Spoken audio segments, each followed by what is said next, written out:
My Weird School Book Number 2, Mr. Klutz Is Nuts, written by Dan Gutman. The Flying Principal. Watch out, somebody screamed. Mr. Klutz, the principal of my school, was tearing down the sidewalks on a skateboard. It was early morning, just before the school bell was about to ring. Mr. Klutz must have built up too much speed coming down the hill. He was weaving and around the kids and their parents, totally out of control. Most principals are really serious and dignified.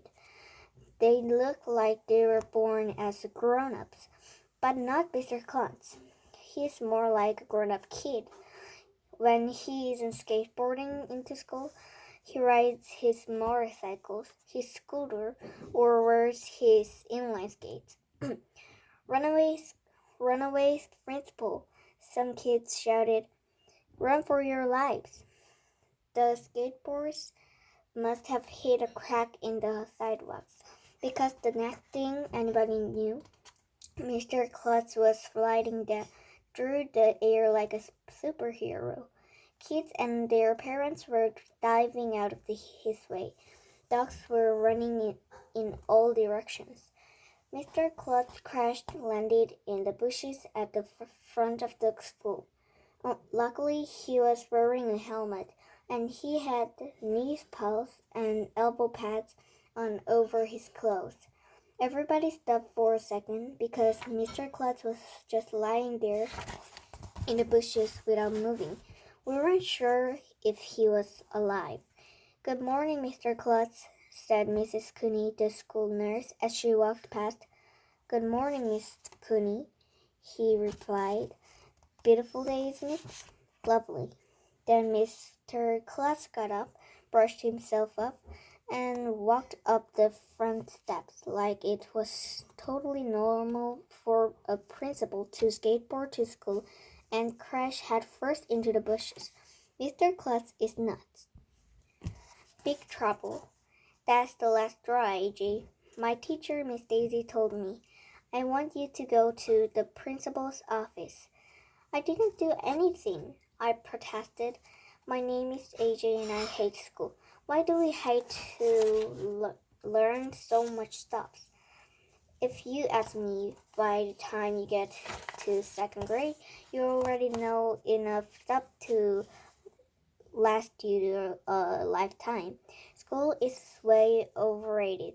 My mom says that all 8-year-old boys have to go to school, so I guess there's nothing I can do about it. But when I grow up, I'm going to be a professional hockey player.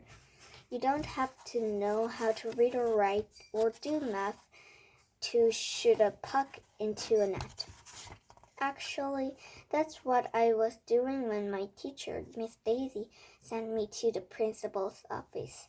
You see, me and my friends Michael and Ryan were playing hockey with a tennis ball during recess. We were shooting the ball at the tree to score a goal. I shot one wild, and it landed over by a bunch of girls in our class. Ouch, that hit me, shouted this girl named Annette. She was rubbing her leg like she had been hit by a train or something. It was just a tennis ball. Annette is just a crybaby. Hey, AJ, Michael hollered. That counts as a goal. How come? I asked. I missed a tree. Well, you did hit the puck into a net. Get it? A net? A net? Well, after me and Ryan get it, we thought that was just about the funniest jokes in the history of the world. Miss Daisy didn't think that it was very fun though. She was already mad at me because I had forgotten to bring in a current event article for the third week in a row. That's when she said it was the last straw and I had to go to Mr. Klutz's office. Chapter 3. The Principal is Your Pal. The principal is like the king of the school. He gets to tell everybody what to do and where to go. That's cool. If I can't be a professional hockey player when I grow up, I want to be a principal so I can boss teachers around. My friend Billy from around the corner, who was in second grade last year, told me that principals have a dungeon down in the basement of the school where they torture kids who misbehave. I don't know if Billy's telling the truth or not, but one time we had a gym class and we passed by this open door in the basement, and there were all kinds of scary looking things down there. Michael said he saw chains hanging from the ceiling over a chair with straps on the arms and legs. So I guess that's what Mr. Klutz uses to torture bad kids. I was scared. I had never been to the principal's office before. On the way there, I stopped into the boys' bathroom. Maybe I could dig a tunnel out of the school and escape, I thought. My friend Billy told me he saw that in a war movie once. These guys dug their way out of the prison camp with a spoon, but I didn't have a spoon, and I didn't want to touch the floor of the bathroom anyway. Yuck. When I got to Mr. Klutz's office, his secretary made me sit in the chair for about a million hours. Mr. Klutz's door was closed the whole time. I wondered if he was torturing some other kid. I didn't hear any screams or anything. Finally, the secretary said I could go inside. I opened the door and I was surprised to see Mr. Klutz was hanging upside down from a bar near the ceiling. He had on boots that were attached to the bar. "What are you doing up there?" I asked. "Oh, just hanging around," Mr. Klutz said as he pulled himself out of his boots and jumped down onto the floor. When the blood rushes to my head, it helps me think. Well, I know that blood rushing to your head doesn't help you grow hair because Mr. Klutz had no hair on his head at all. He was bald as a balloon. Mr. Klutz's office looked pretty much like my dad's office, except he had a big snowboarding poster on the wall and a foosball table in the corner. Oh, and he also had a punching bag with a face on it. Come to think of it, it didn't look anything like my dad's office. I kept my head down when he told me to take a seat, so he would feel sorry for me. When you get into trouble, always keep your head down, because if grown-ups feel sorry for you, that won't punish you badly. Miss Daisy told me why you're here, Mr. Klutz, but I'd like to hear your side of the story. Miss Daisy thinks I stole some straws, I told him. What makes you think like that, AJ? Well, she was all mad at me and she said that's the last straw. Then she told me to go to your office. I swear I didn't take any straws. I don't even know where she keeps the straws. I see, Mr. Klutz said, rubbing his chin. I thought it had something to do with a hockey game that got out of the control. And there's this little matter of forgetting to bring in current events. Well, that too. Mr. Klutz didn't look like he was going to torture me. In fact, he didn't look mad at all. You may not believe this, he told me, but I was a boy once. Just once. I asked, I am a boy all the time.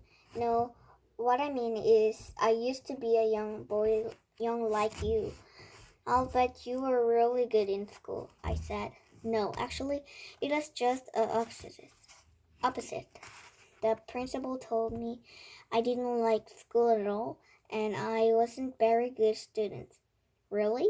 I figured that anybody who grew up to be a principal must have loved school as a kid. Why else would you want to hang around a school all day as a grown-up? Except maybe to boss teachers around. When I was a boy, I could never sit still. Mr. Klutz said, I wanted to run around all the time. I didn't have the motivation to do my schoolwork. Do you know what the motivation is, AJ? It's like a motor inside you think that makes you want to do stuff. I said, that's why it's called motivation. I guess you could say that. Mr. Klutz said, sometimes my mother would give me a little reward if I did a good job on my homework. A piece of candy, for instance. You see, while I didn't like school, I certainly did like candy. So I would try hard in school in order to get the candy. Does that make sense to you? Well, sure. AJ, if I were to give you some candy, do you think it might help you remember to bring your current event next time? My parents told me never to take candy from strangers. I told him, I'm not a stranger, Mr. Klutz said. Did you ever hear anyone says your principal is your pal? If you need to spell the word principal, you can always remember your principal is P-A-L, pal. Get it? Well, if you put it that way, I supposed I could take some candy. Mr. Klutz reached into his desk drawer and pulled out a chocolate bar.